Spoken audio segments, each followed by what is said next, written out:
Ja šis dzīvoklis būtu saldējs ēdiens, kāds tas būtu? Saldējums ar zemē. Okay. Ļoti vasarīgi. Bet jā, diezgan atbilstoši. Vasarīgi, Jā. svaigi, gaiši un ar odziņu. Un klasiski. Un klasiski, jā, ļoti labi piebildi.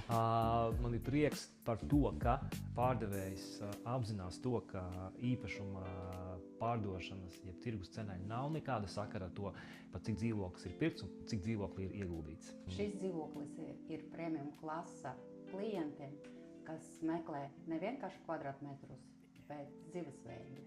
Kas ir varbūt tā viena lieta, ja tev būtu jāizvēlās viena lieta, ko tu nekad šim dzīvoklim neatņemtu? Lielākā vērtība vai lielākā odziņa? Atrašanās vieta.